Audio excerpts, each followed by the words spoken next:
Escola, Olá, gente. Hoje eu estou aqui com um prazer enorme de ter a Bianca Rosa comigo. Tudo bem por aí, Bianca? Tudo bem, tudo tranquilo. E obrigado aí por você tirar um pouquinho da tua tarde de sábado aí no Brasil para conversar comigo, né? São 2h17 aqui para mim, para você já são 5h17, não é isso? É isso mesmo, né? 5, não, 7, 17 né? 17. 17, Não, perdão, 17. o que eu estou falando? Estou falando conta errada aqui. 17, não, 19h17, não 19 e 17. 17. 19h17. Parece até que eu não aprendi matemática. Um prazer enorme, muito obrigado pelo teu tempo. E, Bianca, conta um pouquinho pra gente o que você faz hoje em dia, qual o teu cargo? Hoje eu trabalho muito na interseção de back-end engineering e DevOps, infra, SRE, então eu fico ali navegando entre as duas áreas. Acho que o nome trending que dá hoje é Platform Engineering, né? Então, hoje eu trabalho como Platform Engineer, principalmente com Python e Go. E aí, tenho 15 anos em tecnologia, brincando com linguagens diferentes, coisas diferentes e um monte de framework, de sopa de letrinha de framework já. Bacana demais, muito legal. O teu vídeo tá muito pixelado, né? Acho que é porque você tá Sim. no telefone, mas vamos em frente, tá tudo bem. E perguntando um pouquinho aqui, você deu uma pincelada, uma ideia geral do que você faz, mas eu sempre gosto de perguntar aos convidados e voltar um pouco no tempo e falar assim, como é que a tecnologia, como é que a computação apareceram na tua vida? Tecnologia e computação, assim, apareceram na minha vida muito cedo. Minha família, na verdade, o meu avô, né? Ele, ele comprou o nosso primeiro computador em casa. Eu lembro, acho que foi um Pentium 2 na época. Caramba! E eu tinha, sei lá, 7 anos. E ele começou a fazer curso na SOS Computadores na época. Não sei se nem se existe ainda. Ele chegava a dar aula da SOS Computadores e me ensinava a usar o Word, e me ensinava a usar o Access. Ele gostava Legal. muito de fazer tabela no Access, né? Eu, com 8 anos, não entendi nada de tabela, mas ele me ajudou a fazer um programinha pro meu clube do Pokémon da época. Ah, legal. E aí, foi aí que eu comecei a me interessar um pouco por computador, por software. Jogos eu já me interessava, né? Então tinha um pouco disso já de videogame, que eu já era gostava bastante. E aí, eu acho que foi daí pra baixo, né? Foi desmontando o computador com a avó em casa pra ver como é que funciona, sem saber se... Cara, quando eu entrei em tecnologia, eu não sabia, na verdade, nem que área que eu queria. Eu sabia que eu queria mexer com computador. E aí foi isso. É bacana demais, né? Isso é legal que você teve acesso ao computador assim, numa idade tão jovem, né? E Sim. ainda falando sobre uma idade jovem, você ainda é jovem, como é que foi o ensino básico? Como é que foi o ensino básico e o ensino médio para você? Você teve acesso à tecnologia também? Como é que foi isso para você? Durante o ensino básico, a gente tinha aquela aula de informática bem base, né? Assim, Certo. a gente tá falando nos anos 90 e início dos 2000. Então, aquela aula de informática bem básica, tava lá, mas não aprendia muita coisa. Eu sentia que não aprendia muita coisa, né? Mas tinha acesso aí na escola já a alguma coisinha. E é, ensino médio foi quando eu realmente comecei a ter mais acesso. Eu tinha um computador em casa, um pouco de sorte. Na época, a banda não era banda larga ainda, né? Então tinha que entrar na internet escondido. E tinha já acesso à internet um pouquinho aí nessa época, entrando aí no ensino médio já. E, e aí do médio eu comecei a ter mais acesso porque eu fiz ensino médio técnico. Então aí foi quando realmente eu falei, não, eu acho que dá pra estudar informática mesmo. Legal, legal. E como é que foi? Você cursou o ERJ, né? Você fez faculdade. Como é que foi essa fase em que você falou assim, pô, eu quero cursar alguma coisa relacionada à computação, tecnologia? Como é que você escolheu a UERJ? A UERJ te escolheu? Como é que foi essa fase da tua vida e como é que foi o curso da UERJ para você? Eu acho que eu até falei muito rápido do ensino médio. A gente pode mencionar que como eu fiz FATEC, teve um processo antes de FATEC ou Cefet, né? Legal. E ali eu sabia que quando você entra ali no ensino médio, assim, com 15 anos, eu sabia que eu queria fazer alguma coisa com computador, ensino técnico em informática. E aí eu sabia que a Fitec, na época, todo mundo tava falando tem que fazer técnico em óleo e gás, ou um negócio assim. Então tava bem trend na época, o Fitec, Cefet, essas coisas. Só que eu procurei o técnico em informática. E eu não passei para Cefet. Todo mundo que é carioca sabe, que tenta fazer Cefet sabe, que é difícil pra caramba. Tem gente que se Uhum. prepara por 10 anos para isso. E eu fui lá, fiz, não passei. Acho que foi o primeiro baque aí, né? Eu sempre estava acostumada, não, sou super boa aluna, fiz uma prova, não passei. Falei, já era. Mas consegui passar para a FITEC, então eu acabei na minha segunda escolha. Acho que foi a primeira decepção aí, fui na minha segunda escolha, falando, será que vai dar certo? Não sei, não era bem o que eu queria. Mas fui. E na FITEC foi quando eu realmente comecei a estudar programação, tive, assim, professores sensacionais. Gostava muito das aulas de informática, manutenção de computadores e de programação. Na época aprendi Delphi, Legal. Pascal, um pouquinho de Java. E aí foi aí que eu falei, não, realmente eu vou fazer vestibular para uma faculdade pública. E eu quero fazer. Aí foi a decisão de ciência da computação, ou não, outros cursos, etc. Eu acho que, para mim, o curso da FATEC me ajudou a entender que eu queria o curso de ciência da computação e não um Uhum. curso diferente. Tem vários cursos hoje em dia, eu nem sei nem como é que tá o mercado, mas geralmente análise de sistemas, tem curso de engenharia elétrica focado em computação. Então, eu acho que como eu gostava muito das aulas de programação, de sentar nas aulas de programação, eu falei, não, eu acho que talvez ciência da computação seja um curso muito legal para mim. E não me arrependo também. Fiz vestibular para o UFRJ e para a UERJ. E todo mundo quer entrar na UFRJ. A princípio, tem uma grande vontade aí de, vou passar para o UFRJ, o melhor curso de ciência Uhum. da computação e etc., a melhor faculdade. Também não passei. E aí fui para a UERJ. E é isso. No final foi até melhor para mim. Porque todas essas duas segundas opções, né? Eu acho que é muito. Quando eu era mais jovem, eu queria muito passar no que parecia melhor. Certo. Mas às vezes o melhor para mim era o mais conveniente, era o que Uhum. eu tinha mais acesso em casa, era o que eu conseguia pegar um ônibus e tal. Mas então, assim, a UERJ e a FATEC funcionaram melhor para mim do que Legal. funcionaria Legal. se a FAT ou a UFRJ, eu imagino. E como é que foi o curso da UERJ para você? Olha, mixed feelings, né? Sentimentos mistos. Certo. Eu adorei o curso da UERJ, todas as partes de computação. Uhum. Todos os cálculos 4, álgebra linear, geometria analítica, eu, eu fiz. Mas Certo. eu tive bastante, assim, dificuldade de adaptação em geral. Eu Uhum. acho que foi bastante complicado. Mas o curso de ciência, assim, eu aprendi tanta coisa, tanta coisa. Eu aprendi como é que funcionava tudo por dentro, computadores, tipo, sistemas Uhum. operacionais, redes, algoritmos, né? Maratona de programação.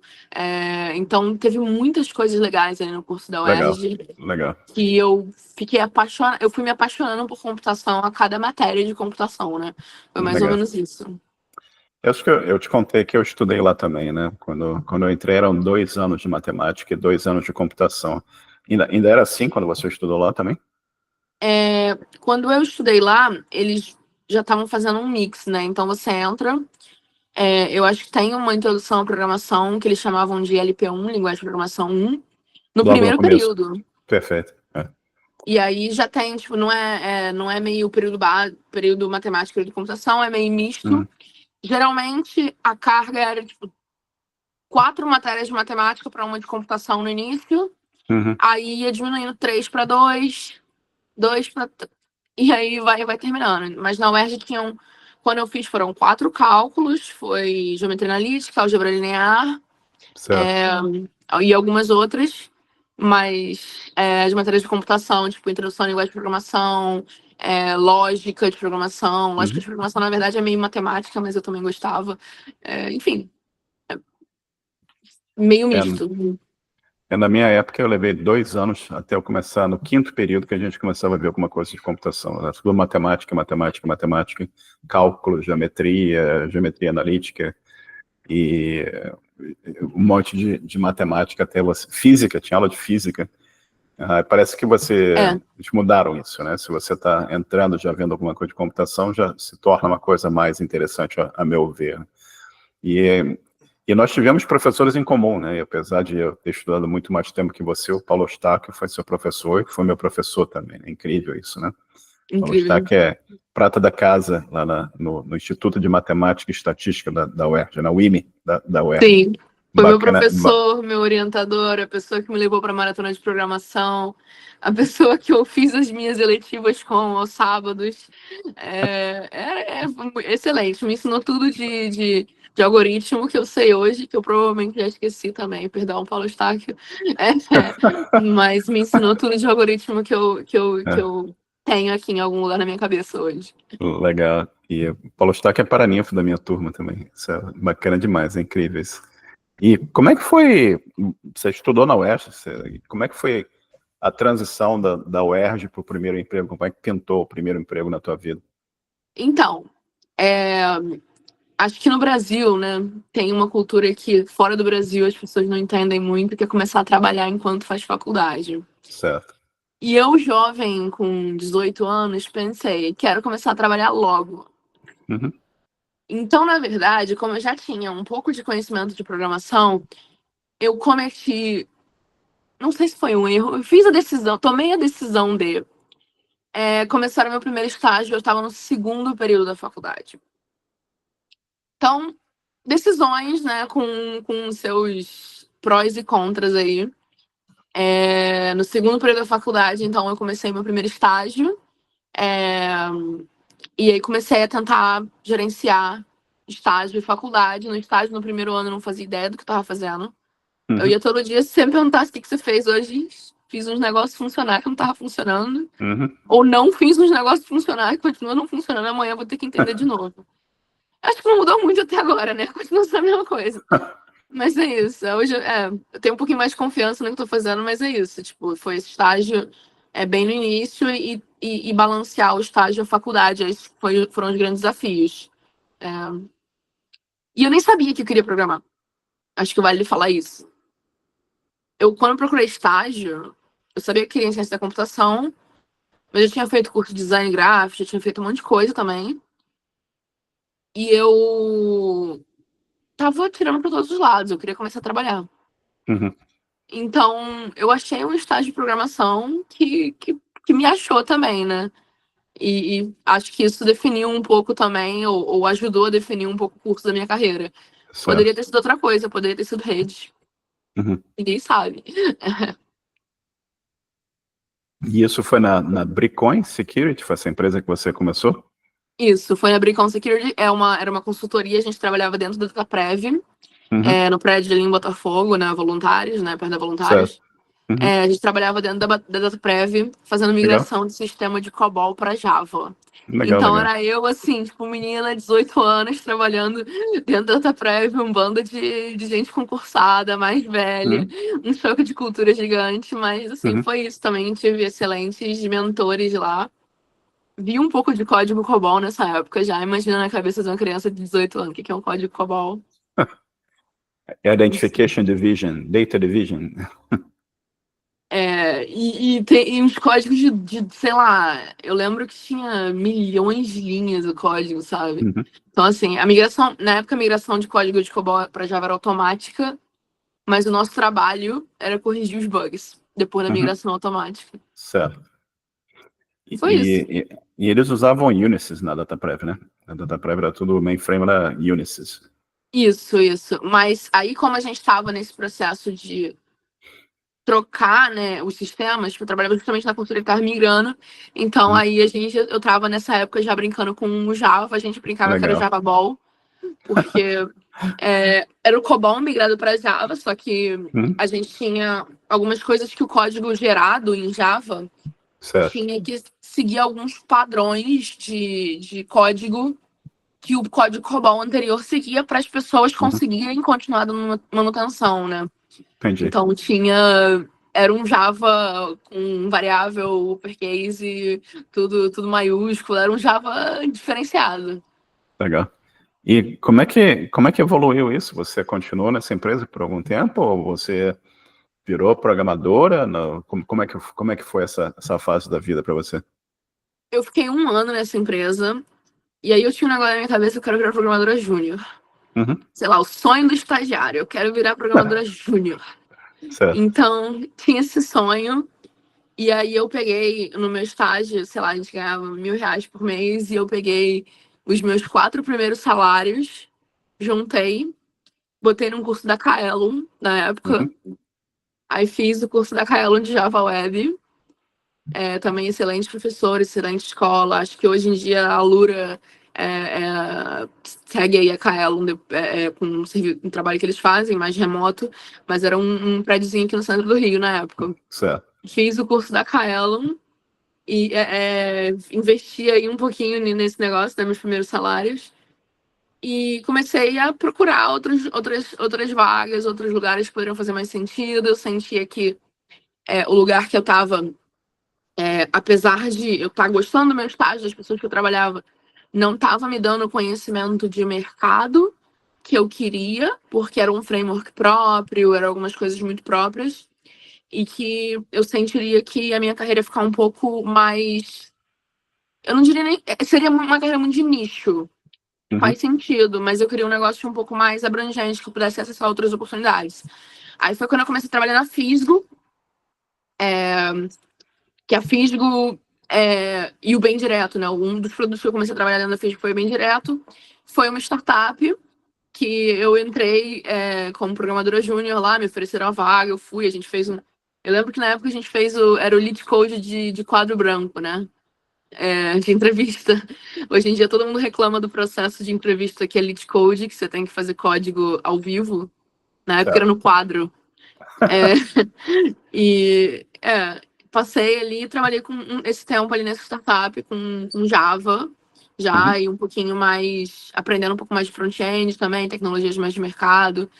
E, sei lá, aprendi que era Scrum, aprendi que era desenvolvimento olhando para produto, várias coisas legais, assim, dentro desse startup, que não deu certo no final.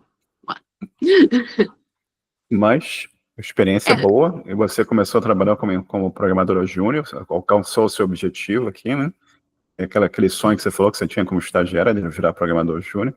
E como é que a vida evoluiu aí é Fisgo ou Frisgo?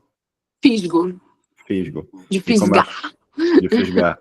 Aí como é que você foi daí para Stone ou como é que foi a tua trajetória depois da Fisgo?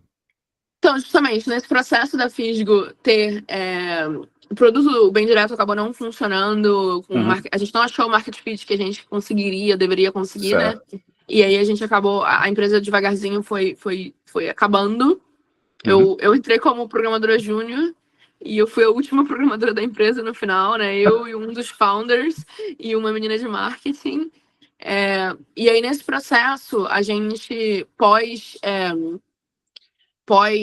meio que dissolução da empresa. Eu cheguei a trabalhar um tempo com os meus ex-colegas de trabalho numa outra Uhum. empresa da mesma área, que foi uma empresa de Campinas, eu cara, esqueci o nome, porque eu fiquei tipo 6 meses lá no máximo. É uma empresa de Campinas, acho que o Real, na época era o Real. Certo. E aí, fiquei 6 meses lá, porque a empresa, tipo, basicamente trabalhava na mesma área, no mesmo ramo, e queria Uhum. contratar a gente para ter o nosso know-how aí de desenvolver produto para o mercado imobiliário. Fiquei 6 meses lá, trabalhei, então, meu primeiro trabalho remoto foi aí, isso foi em 2000 e... Foi antes de eu entrar na história, então deve ter sido ali 2015. Certo. E primeiro trabalho remoto 2015. Na percussão trabalho remoto, eu acabei realmente não me adaptando nessa época, Uhum. porque a empresa toda estava presencial e eu estava Uhum. remoto no Rio. Então, a empresa toda em Certo. Campinas e Uhum. eu no Rio. Então, eu acabei não me adaptando. Mas brinquei um pouquinho com Python, Django, Node.js lá, 6 meses. Depois Legal, falei, não, legal. realmente Aí conheci a Stone. Conheci a Stone através de meetups de tecnologia, né? Que eu já estava começando a me envolver. E na Stone, acho que a Stone foi uma das experiências mais, assim, mega relevantes da minha carreira. Porque a Stone é uma fintech brasileira, né? Bem grande hoje. Quando eu entrei era um pouquinho menor. Certo. E foi uma experiência muito legal. Foi ali que eu comecei a programar em Go e outras coisas assim. E é bacana que você mencionou meetups, né? Que é uma coisa que as pessoas, que no grupo lá dos programadores, a gente tem muita gente tentando começar, né? E uma coisa que a gente sempre fala, as pessoas perguntam, como é que eu faço para conseguir um emprego? Como é que eu começo? Uma coisa que a gente sempre fala também se envolve meetups. Você tem que aumentar o seu networking, né? Você tem que conhecer gente, você tem que ter lá o seu GitHub, você tem que se envolver com um projeto open source, você tem que produzir alguma coisa que você possa mostrar para as pessoas, você faz uma palestra sobre algum assunto e tem que essa exposição. É bacana você mencionar que você foi para a Stone graças a essa participação em meetup, né? Você conheceu gente que eventualmente abriram uma porta para você nesse sentido, né? E você, na Stone, você vem de programação Java, você teve experiência com Python e Django também na startup, e eventualmente na Stone você foi trabalhar com Golang, mas você também virou tech lead eventualmente na Stone, né? E você trabalhou como tech manager. Conta um pouco dessa experiência toda pra gente aí, por favor. É uma loucura, né? Porque você vai trocando de linguagem de programação começa a virar, como eu falei, sopa de letrinha lá no início, né? Porque e aí eu comecei a programar em Go. Go era uma linguagem que estava começando muito ainda no Brasil. Hoje em dia tem muito mais adaptação, mas não existia programador Go. Então todo mundo estava aprendendo. A gente fazia um Go bastante pythonico lá, até a gente aprender a fazer Go. E eu acho que o que me levou para um cargo de liderança foi uma coisa que eu sempre tive muito, que eu ainda tenho, é uma questão muito de... eu vou usar a palavra ownership, mas tem que tomar cuidado também, né, com a palavra ownership, quando você é muito jovem, pode ir errado, mas era sempre me importar muito com o que eu estava fazendo, com a qualidade do que eu estava fazendo, com o produto que eu estava entregando. Então, isso eventualmente, quando vinha outras pessoas, tipo, a gente fazia um sistema interno. E aí vinha as pessoas que trabalhavam no parte de atendimento da Stone, falavam, tem um problema no sistema, e eu tentava, tipo, ajudar, colocar a tarefa no board. E aí você vai começando a fazer esse trabalho meio intermediando aí o produto, né? Meio PO, meio tech lead, meio pedir pro seu manager tech lead para priorizar alguma coisa. E na Stone tem uma cultura muito grande de sucessão, onde as pessoas, tipo, se elas entendem e veem que existe um possível líder naquele time, elas tentam dar espaço. Certo. Então foi isso que aconteceu. O meu líder falou, cara, Bia, tá falando aí com essas pessoas de produto, tá falando com stakeholder, tá pegando essas tarefas, jogando no board, tá pedindo para as outras pessoas corrigirem bug, então acho que eu vou dar esse problema para ela. E aí foi uma experiência de liderança. Eu estava muito jovem, então tiveram muitas dificuldades. Acho que a liderança técnica ela é desafiadora por si só, e a liderança técnica com management ela é muito mais desafiadora. E para uma pessoa de 21 anos que ainda não viu tanta coisa, é um inferno no início, e aí a gente vai se adaptando. Claro. Oi? Eu falei total, claro. Então foi confuso, mas eu aprendi muita coisa. Aí eu fico brincando que eu fiz tem um termo do livro do Staff Engineering que chama um pêndulo de carreira, que é onde você passa um tempo como manager ou lead, você volta para IC depois, que é contribuidor individual, né? Certo. E aí esse pêndulo, eu fiz um pouco isso na Stone. Eu saí um pouco de programadora para tech lead. Depois eu peguei um pouco mais de management. Depois eu falei, não, peraí, eu acho que eu quero voltar a programar um pouco. Conversei com o meu líder. Na verdade, a gente tinha algumas reestruturações que a gente fazia às vezes. Aí achou um espacinho no outro time. Eu vou lá, passei um ano programando. Aí depois eu comecei a entender os desafios reais, assim, de escalabilidade de sistemas, né, de back-end. E aí foi aí que eu falei, não, eu acho que faz sentido brincar um pouquinho com o Infra e DevOps.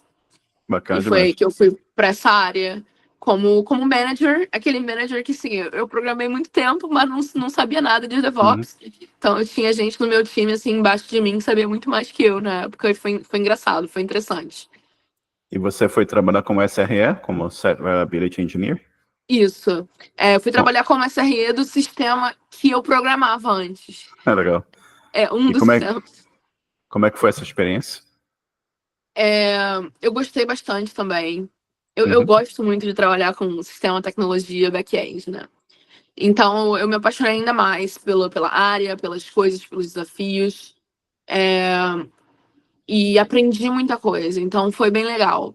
Eu acho que, eu acho que como programadora eu não tinha tanta autonomia ou conhecimento.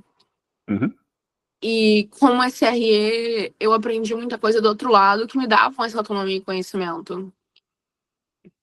Mas que sem experiência como programadora, se fosse o contrário, se eu fosse SRE desde o início, eu sentiria falta de autonomia e conhecimento para. É sempre o sistema tá lento ou a infraestrutura tá ruim, mas às vezes é os dois, e provavelmente é os dois. Explica pra gente um pouquinho, para a nossa audiência, como é que é programação, o que isso difere de ser SRE, qual é a natureza do trabalho do SRE em relação ao trabalho do programador, e o trabalho, você mencionou também DevOps, dá para você explicar um pouquinho esse todo pra gente? Sim, claro. A parte de programar, né, era muito desenvolver coisas dentro de um sistema, tipo, Uhum, desenvolver sistemas para resolver problemas. Então, tem muito isso. E geralmente no início, né, você é a pessoa que vai dar um jeito de colocar esse sistema para os clientes começarem a usar. certo. Mas quando a empresa vai começando a crescer um pouquinho, é bem possível que toda essa parte que a gente chama lá de infraestrutura, né, que é as máquinas que o sistema está rodando em produção, que a gente tem ambientes que são ambientes produtivos, a gente tem o sistema que você roda na sua máquina. Então tem vários ambientes aí diferenciados. E é, a parte de DevOps cuida muito do delivery de sistema, né, um pouquinho ali. A gente também pode chamar de release engineering, tem vários nomes, é difícil. Mas DevOps ali é o elo, né? A cultura, né? Que é o elo entre o desenvolvedor e o time de operações, que cuida basicamente das máquinas, Uhum, infraestrutura, atualizar o Windows em produção, se for um ambiente que você tem as máquinas, se for um ambiente em nuvem, tipo AWS, Google uhum, Cloud, é o time de infraestrutura ou de SRE que vai estar ali mais do outro lado. E o time de perfeito. DevOps vai estar ajudando a criar aí, eu diria, as automações que ajudam esses sistemas a chegarem nesses Uhum, ambientes de forma mais rápida. Então, como programadora, às vezes tinha muito esse negócio de terminei de fazer um negócio e como é que eu coloco para o meu cliente terminar de usar. certo. E aí, geralmente, especialmente na Estônia, assim, né, a parte muito de pipelines de delivery contínuo, de software, Uhum, etc., eram mais desenvolvidas ou providas pelos sistemas pelos times de DevOps. E certo. aí, é, sempre criando em conjunto, acho que tem muita colaboração, acho que colaboração é a palavra grande de tecnologia, Uhum, sempre foi para mim. E a gente colocava esse sistema num determinado ambiente produtivo, seja uma máquina, seja na nuvem, etc. E às vezes esse ambiente produtivo, sei lá, acabou a memória no ambiente de produção. uhum, Aí que infraestrutura geralmente tem muito mais trabalho, às vezes, especialmente a parte de operações, né? De conseguir manter aquele negócio que já está desenvolvido. Então, tem um pouco de código, porque você desenvolve automação, não deixa de ter código, mas é código com outro objetivo, né? Código com o objetivo de manter as máquinas funcionando e, do outro lado, com o objetivo de criar é, funcionalidades em sistemas. Acho que é por aí. fechou. E você foi eventualmente da Stone para a Red Hat, né? E Sim. como é que foi essa mudança? Como é que a Red Hat pintou na sua vida? Foi um trabalho remoto em que você estava do Brasil trabalhando para a Red Hat para os Estados Unidos? Como é que foi isso para você? Sim, foi um trabalho remoto, foi um trabalho já de pandemia, né? Uhum, Meio pandemia, né? Então eu já estava trabalhando remoto. uhum, E na época eu sempre fui muito apaixonada por cultura open source. Certo. Sempre fui apaixonada por comunidade de tecnologia, como a gente falou, meetups, comunidade de tecnologia, etc. Eu lembro que eu seguia, eu lembro que eu tinha uma pessoa da Red Hat que era um manager brasileiro, né, Uhum. um gestor na Red Hat, que é o Og, que Uhum. eu segui ele no Twitter há um tempo. Legal. E aí eu tava lá no Twitter, assim, sei lá, sábado de manhã, olhando, falei, opa, tem uma vaga aqui na Red Hat Uhum. para trabalhar com o Go. E eu já tava trabalhando com o Go na Stone há 4 anos já, então falei, pode ser que faça sentido, open source, gosto muito. Já tava ali há um tempo. Acho que às vezes a gente. E pelo menos acontece muito comigo, né? De quando eu tô muito tempo numa empresa. Eu tento resolver alguns problemas, alguns eu consigo, outros eu não consigo. É Certo. normal. E Uhum. aí, no final, eu acabo ficando um pouco estressado e um pouco pessimista com as coisas Uhum. que são mais complicadas, né? Então, eu acho que aí é sempre bom ter uma mudança de ares, até para você Uhum. conseguir dar o seu melhor no trabalho. E Então, crescer eu acho que também. para mim. Oi? E crescer também. E crescer também, É. exatamente. Então, foi isso. Aí eu vi a Red Hat, falei, nossa, cultura, acho que tem um match total, tecnologia também. Aí conversei com o Og, a gente fez o processo seletivo. É, ele é um excelente gestor, Uhum. assim, até hoje eu falo o melhor manager que eu tive, assim, hoje, com todo perdão aos outros, mas é porque Uhum. o Og realmente é um manager de cultura, assim, excelente. E é isso, entrei na Red Hat, comecei a desenvolver um sisteminha lá em Go, do zero também, um produto do zero. A gente estava fazendo um sistema para controlar Edge Device, né, que é basicamente Red Hat for Edge, é aquele Red Hat que roda em devices, que pode rodar num trem em Berlim, se for o caso. Legal. Bacana. IoT, né? Bastante IoT. Então, o sistema era uma plataforma de nuvem para gerenciar esses edge devices na cloud e fazer do zero, assim. Então, Uhum. lá eu trabalhei com gente, assim, excelente, com conhecimento open source, contribuidor de Ansible há 20 anos, tava Bacana. lá do meu lado, core contributor de Python, tava trabalhando bem perto também. Várias coisas muito legais que você vê na Red Hat.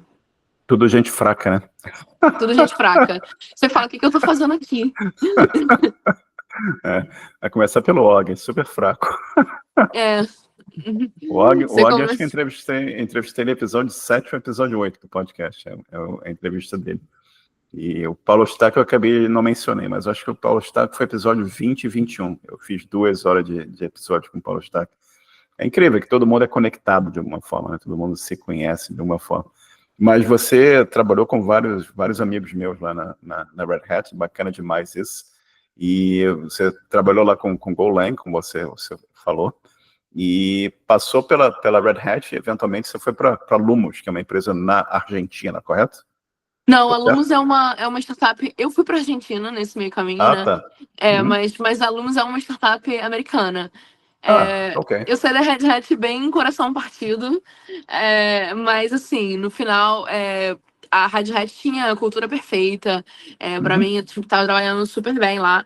Acho que foi uma oportunidade muito mais de ter o meu primeiro trabalho trabalhando para o exterior. A Red Hat é uma empresa que, apesar de ser remota, Estados Unidos, ela é uma empresa que tem presença empresarial em todas as cidades, então ela contrata CLT, basicamente, em todos os lugares, Certo, pagando certo. em moeda Uhum. local. E aí, quando surgiu uma primeira oportunidade, de fato, de trabalhar da América Latina, trabalhar do Brasil, ganhando em dólar, eu falei, perdão, eu vou ter que tomar uma decisão complicada, e acabei indo para Lumos nessa época, buscando muito mais, assim, essa oportunidade, talvez, de ganhar em dólar e tentar Uhum. conseguir construir um pouquinho mais de coisas nesse momento da minha vida, que Claro, é claro. final dos 20 anos, etc. Mas o que aconteceu primeiro? Aconteceu você ir para Lumos ou aconteceu você mudar para Argentina primeiro? Primeiro eu fui para Lumos, mas Uhum. eu já tava num relacionamento à distância. Uhum. Minha esposa atualmente ela é argentina. E Legal, legal. aí, depois de 6 meses a um ano da Lumos, eu fui para Argentina de fato morar. Então foi isso. Bacana, bacana demais. E você foi para Buenos Aires ou você foi para Córdoba? Qual foi a cidade que você foi? Eu tô em Buenos Aires. Certo. Aí eu tô há 2 anos em Buenos Aires Uhum. e a gente vai começar a construir em Córdoba agora, na Argentina. Sensacional. E como é que foi mudar para a Argentina? Eu entendo que você tem a sua esposa lá, mas como é que foi pro carioca, né? Você falar, pô, eu vou para Buenos Aires, como é que foi essa transformação? Eu como imigrante também, eu entendo como é que foi para mim mudar aqui, mas estou curioso de tentar entender como é que foi para você mudar para a Argentina, o processo e a cultura, o idioma, como é que foi essa adaptação à Argentina? A parte de idioma, eu achava que ia ser um pouco mais fácil, Uhum. mas não foi tão difícil quanto poderia ser. Certo. Espanhol e português são muito próximos, acho que foi isso que fez eu achar que poderia ser mais fácil, mas eu tinha começado o curso de espanhol também antes de me mudar. Uhum. E eu aprendi espanhol basicamente com o meu cunhado gritando comigo em jogo de World of Warcraft, que eu tava deixando ele morrer porque ele eu tava sendo healer dele, enfim, umas loucuras assim. Então a gente aprende na força aí o espanhol às vezes, né? É que nem imagino que se você vai, sei lá, para dirigir, você começa a dirigir em outro país, você vai aprender na força também. Uhum. Então foi assim, acabou que deu tudo certo. Eu já consigo falar espanhol super bem, já me sinto Legal. confortável com a língua. Então tô aí na minha terceira língua, às vezes eu não sei se eu tô falando inglês, espanhol ou português. Eu tô meio... Não tô muito bem das ideias com o idioma. E a parte de adaptação, eu acho que uma coisa que eu sinto como imigrante, às vezes, é um pouco de ansiedade social por Uhum. ter que resolver problema em outro país ou em outra língua. Ou seja, sei lá, eu me mudei e aí eu precisava comprar ficha para lavanderia para lavar minha roupa. Certo. E eu ficava assim, tipo, caralho, tem que falar espanhol, tem que pedir as fichas para lavanderia. E aí você não sabe como é que chama o lavadeiro em espanhol, aí você vai buscar, aí, enfim. Aí você fica, amanhã eu faço. Eu fiquei, tipo, sei lá, umas 3 semanas sem lavar roupa no meu prédio, porque eu não queria pedir as fichas para comprar. Às vezes, sei lá, tá passando em frente a um cabeleireiro e fala, puta, eu vou cortar o cabelo. Não vou cortar o cabelo. Por quê? Porque eu não quero chegar e falar espanhol e um trabalho. Então tem essas coisas que eu acho que são muito... Não é tanto muito trabalho, mas é muito mais ansiedade social mesmo de Uhum. navegar uma cultura nova, né? De Sim, entender como é sim, que total. funcionam esses processos que você está acostumado. Porque aqui no Rio de Janeiro, você anda de qualquer lugar, você fala, irmão, me dá uma ficha aí para lavanderia. Lá não é bem assim. Certo. Então tem isso que acho que é o mais difícil para mim. Mas em geral, assim, eu gosto muito da oportunidade de conhecer outra cultura. Uhum. É uma cidade maravilhosa, eu gosto bastante. Bom, não tão bonita quanto o Rio de Janeiro, mas Certo. gostosa de se viver, né? Eu Uhum. diria. Sinto falta de pão de queijo, sinto falta de Aham. feijão, essas coisas sim. Mas o resto tá Mas, tudo bem. mas o doce de leite lá é imbatível, né? É imbatível. Mas aí você vai, você come doce de leite por um ano e você fala, poxa, o brigadeiro também, né? Que Mas, saudade.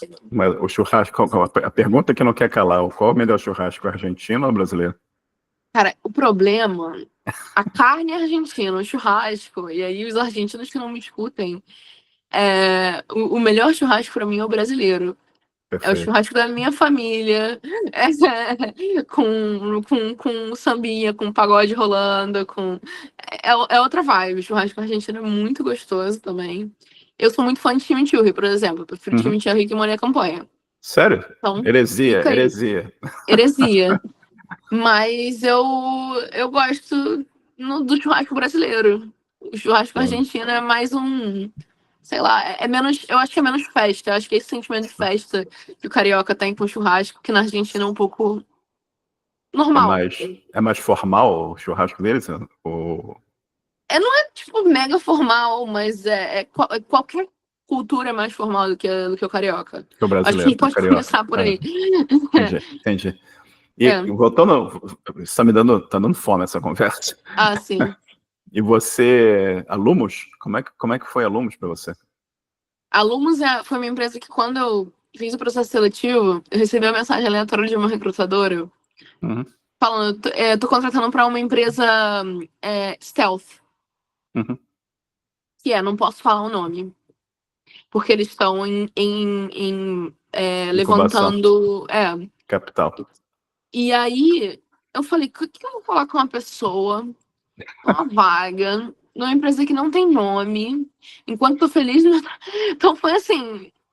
Ah, vamos falar, porque pode ser que seja, tipo, as tecnologias davam match, etc.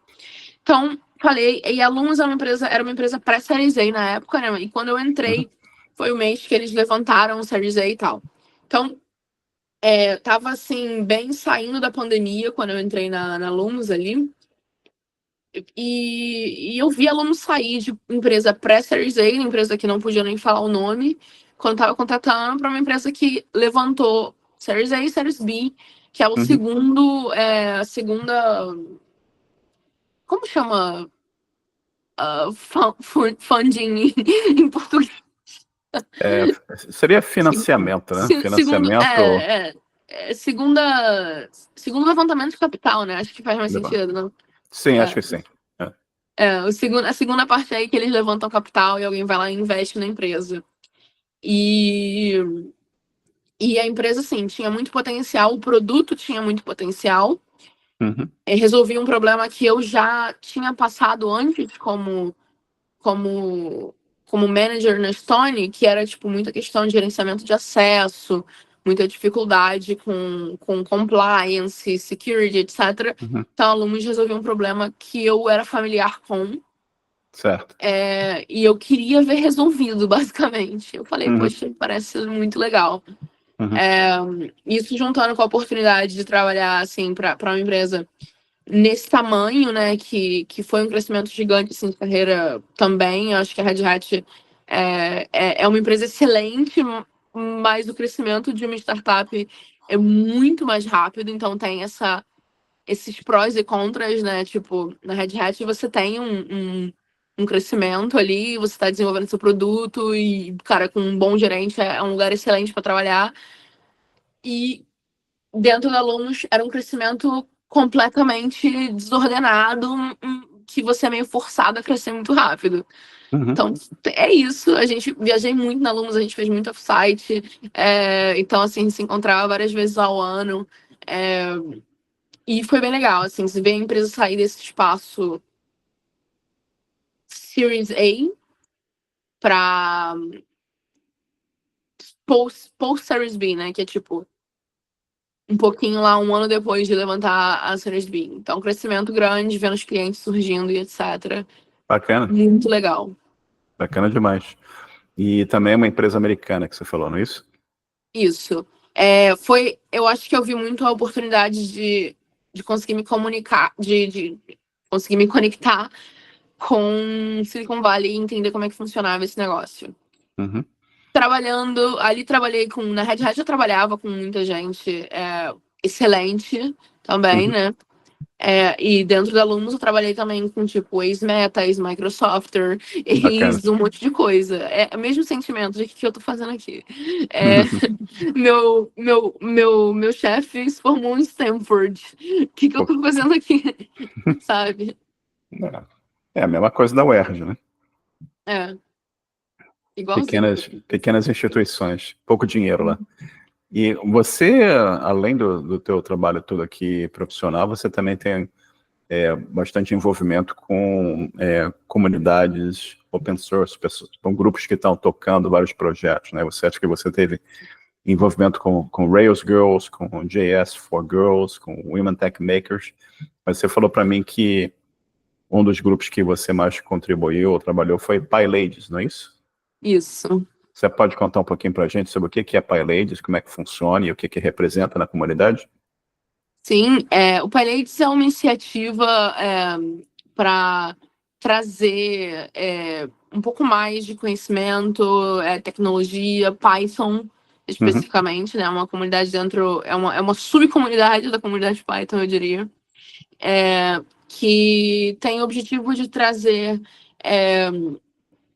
Python, ecossistema Python para minorias em geral, e minorias começa há 20 anos atrás, minorias a gente sempre linkava com mulheres, então muitos desses nomes, Rails Girls, PyLadies, Women Tech Makers, nasceram nessa época. Hoje em dia a gente tem até, inclusive, outras iniciativas que são muito mais inclusivas, não só para mulheres, mas quando a gente fala de minorias, a gente está falando de mulheres, a gente está falando de pessoas que vêm de comunidades, tipo, tem muita gente aqui no Rio de Janeiro que não tem dinheiro para ter um computador. Essas pessoas são minorias em tecnologia. Com certeza. Então tem minorias de gênero, tem várias coisas, assim. Então, o PyLadies tem o objetivo de criar um ambiente mais acolhedor, tipo, pelo menos para mim, eu sempre fui mulher em tecnologia e nunca tive nenhum problema com isso, nunca ninguém teve nenhum problema com isso. Mas eu sei que a experiência de outras meninas não é Não necessariamente é a igual. mesma.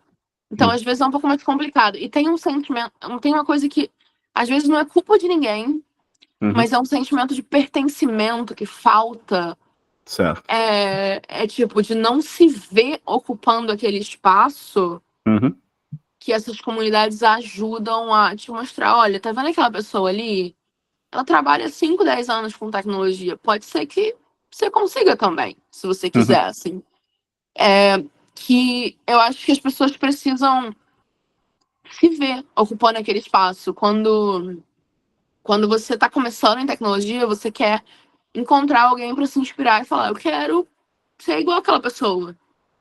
E às vezes a gente tem dificuldade de se ver quando não é uma pessoa de um gênero diferente, quando é uma pessoa com background diferente. Eu teria dificuldade de me ver em tecnologia se todo mundo que eu visse em tecnologia usasse terno, gravata e etc. Então, assim, tem essas coisas, né? Com certeza. Com certeza. E é bacana a comunidade que ajuda as pessoas também, né? Que tenta, de uma certa forma, orientar essas pessoas, né?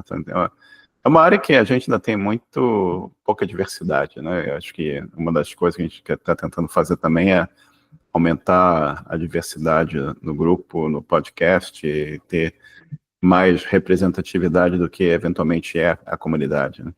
Sim. E eu vou fazer uma pergunta agora mais diferente. Tem sempre nos grupos aquele debate da melhor linguagem, né? O que eu falo para as pessoas é que linguagens são ferramentas, né? Mas eu queria te perguntar que você tem experiência com Java, você tem experiência com Python, você tem experiência com Go, e o que você falaria para as pessoas sobre essas linguagens em geral? O que os problemas a que elas se propõem a resolver, vamos dizer assim, as coisas boas, as coisas não tão boas? O que você poderia compartilhar com nossa comunidade sobre essa tua experiência com essas ferramentas diversas?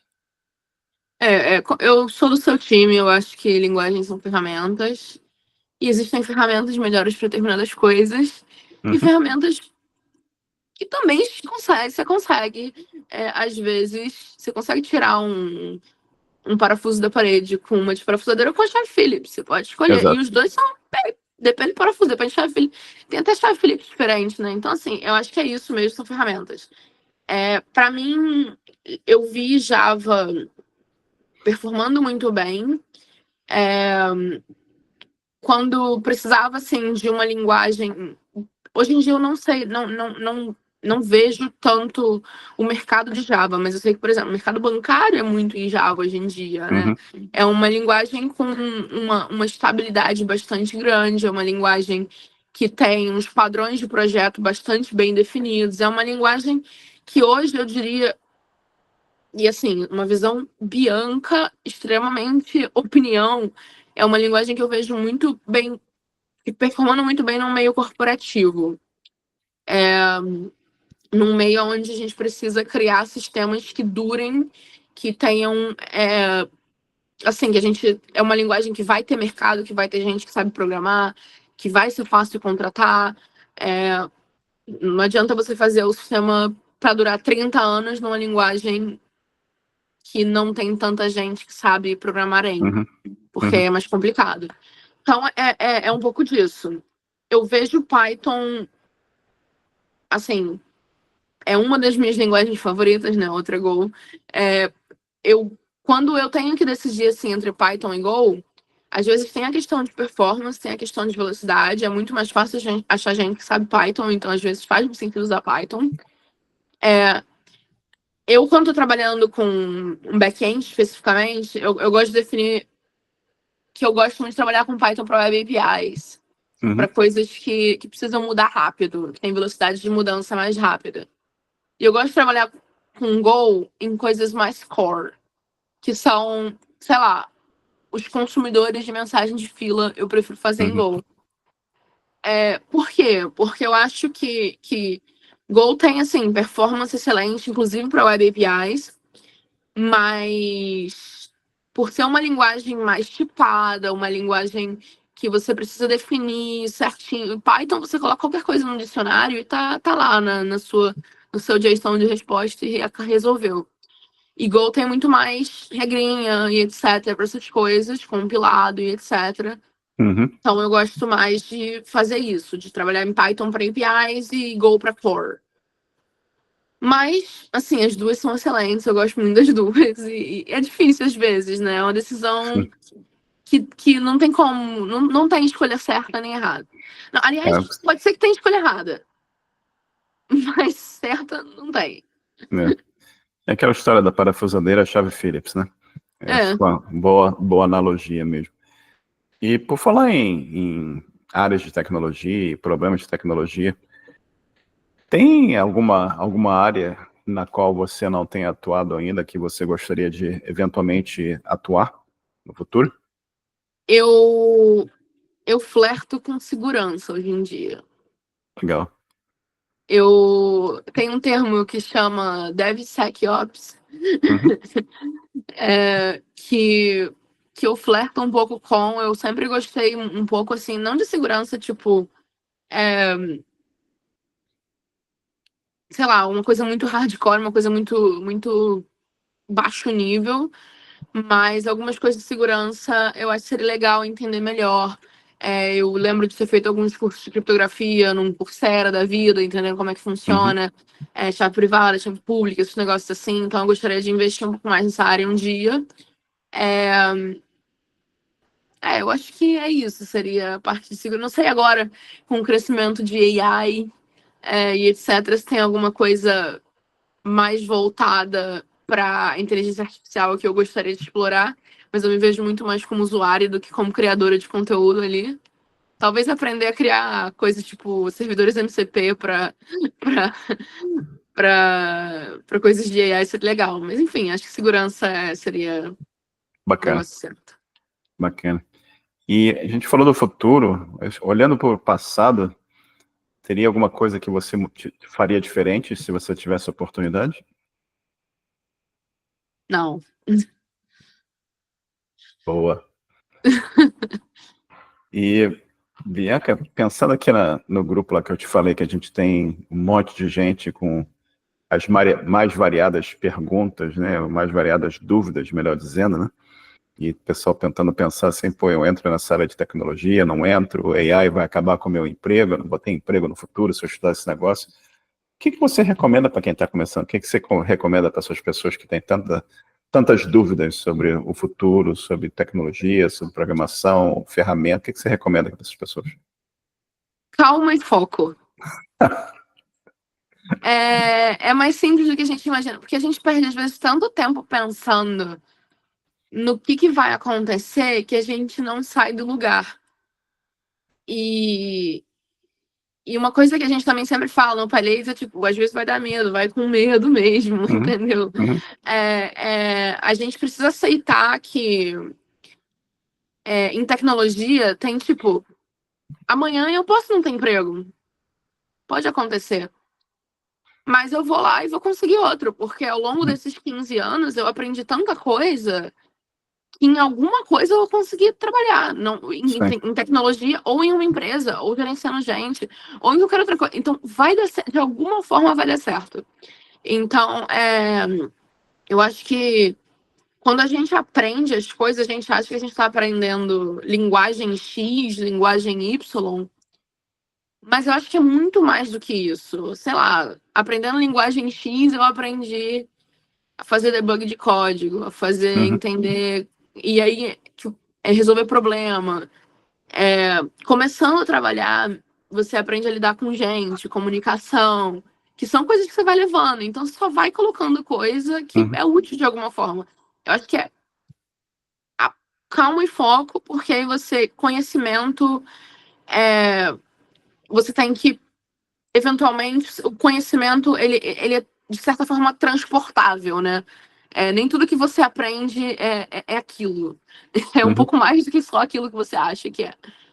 Enfim, não sei se faz sentido, mas é a minha teoria. Total sentido. Total sentido, com certeza.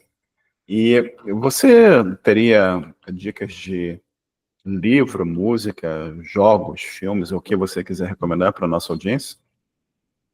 Cara, livro, música, jogos. Olha, eu O que tô você jogando. quiser. Não, eu tô jogando Horizon, tá? Então, vou recomendar Horizon porque tem uma interseção com tecnologia também. Bom, se você dá uma olhada, Horizon é um mundo onde é basicamente um mundo pós.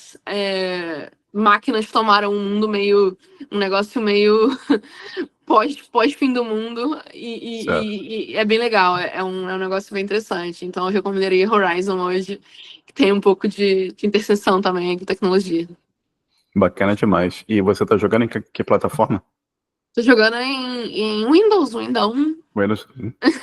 Bacana. Computador. Legal, legal. E você é gamer? Podemos dizer que sim. Eu jogo bastante World of Warcraft hoje em dia. Então, assim, Bacana. sim. Legal, legal. E você tem alguma pergunta que eu não fiz que você gostaria que eu tivesse feito? Olha, eu acho que não. Eu acho que a gente cobriu muita coisa. Claro que sempre tem mais coisa, cada uma dessas histórias tem muita coisa aí dentro, mas eu acho que não, eu acho que a gente cobriu bastante coisa. Toda vez que eu faço essa pergunta, eu sempre fico com a sensação que eu poderia ter feito 500 perguntas e poderia falar com o convidado ou convidada por 5 horas aqui. Tem aquelas coisas, né?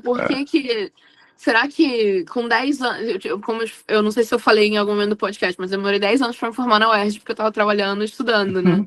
Então, você se arrepende de ter terminado? Não. Você gostaria de ter desistido vários momentos, todos os dias da minha vida, enquanto eu tava fazendo, eu queria ter desistido. Então, assim, tem várias coisas assim que tem muita história dentro, mas. Com certeza. É. Mas eu vejo isso assim, eu também penso que as pessoas precisam entender que tem várias estradas para se chegar na frente, para chegar à frente, para a vida e à frente, né? Você não tem. Eu até falei isso com uma pessoa essa semana, está conversando comigo. O que eu fiz no passado não quer necessariamente dizer que a pessoa deve tomar a mesma estrada. Entendeu? O que funcionou para mim não necessariamente vai funcionar para outras pessoas. Você tem que sempre conversar com várias pessoas, ter várias perspectivas diferentes sobre problemas diversos e levar a tua vida à frente baseado no teu pensamento e nessas informações que você coleta à medida que você progride também, né? Isso é bem legal.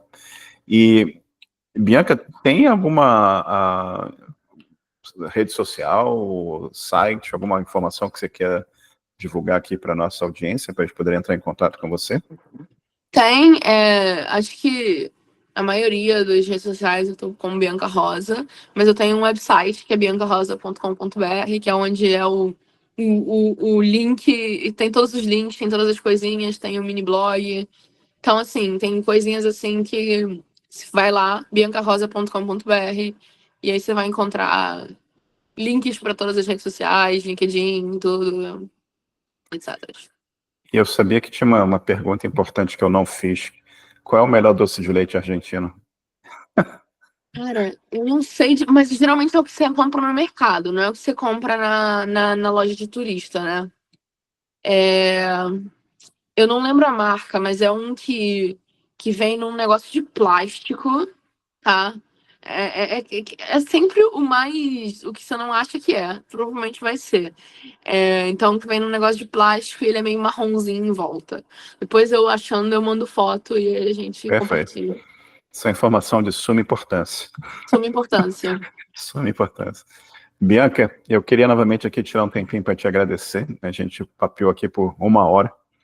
E sábado à tarde para você, quer dizer, para você agora já são 8 da noite, né? Para 8h17, para ser exato, para mim são 3h17.